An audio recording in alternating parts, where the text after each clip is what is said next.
Good morning, everyone. Here are the Sanibel Island and Southwest Florida updates as of December 15th, 2022. Comcast is up and running on Sanibel Island by the serviceable date they predicted last month. There still might be issues in some areas related to power issues. Comcast is not charging for equipment lost in the storm. If a customer gets charged in error, please call the billing department to have the fee removed. Sanibel Fire and Rescue update. Please remember that it is very dry on the island right now. Do not burn anything on your property.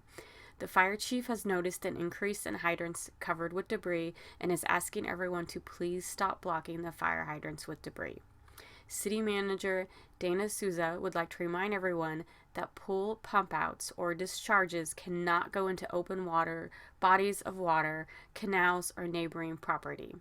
Discharge on your own property. Contain the water with absorbent booms. Use slow release method if needed. The penalty is a $500 police citation. Please call police if you see this happening. January 2nd is still the scheduled day of the reopening of Sanibel Island and Captiva Island to non-pass holders. This is being done to aid recovery efforts for residents and businesses. Before the storm, 4,000 hurricane reentry passes were issued. Since then, more than 12,000 more have been issued. Beaches and beach access parks will remain closed. The fishing pier and the boat ramps are closed. Most businesses are closed. The benchmarks for reopening were that 80% of the debris has been collected, that the East Periwinkle Bridge is open, that LCEC completed the majority of pole replacements on main roadways, and that traffic will not interfere with FDOT causeway construction, and that police security is sufficient, and the continued use of reentry passes does not interfere with the recovery efforts. The city manager was asked at this week's update meeting if that January 2nd date could change, and he said yes, it is possible.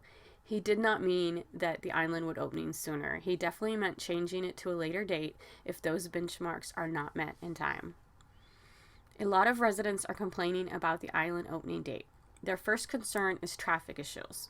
Well, Sanibel already has traffic issues right now, even as the island is closed. Besides residents, there are tons of contractors and emergency crews working on the island, which adds to traffic congestion. Honestly, Sanibel has always had traffic issues. Even before the hurricane, residents were always complaining about traffic jams. When you live on an island with only one bridge to drive over and only two main roads on the island, traffic is an issue, and that is not going to change. The second issue residents are worried about is theft and burglary. With over 50 burglary open cases being investigated right now, yes, the island has an issue. This is happening while the island is closed to the public. One Sanibel resident has been arrested so far for theft, but the other arrests have been Fort Myers-based contracted workers.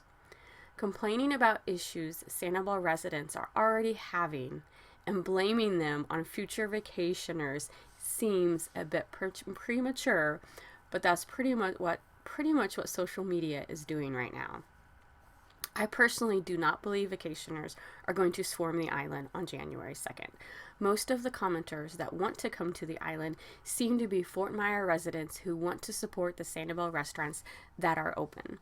The Twin Waters Resort is opening on December 17th to vacationers, and they aren't even fully booked. They are currently offering a 25% discount for a 2-night stay between December 17th and December 22nd. Hotels tend to only offer discounts when they are trying to fill rooms. So obviously, in this case, vacationers are not swarming to Tweens, even though they could. So, just my 2 cents on that issue. Thanks for listening.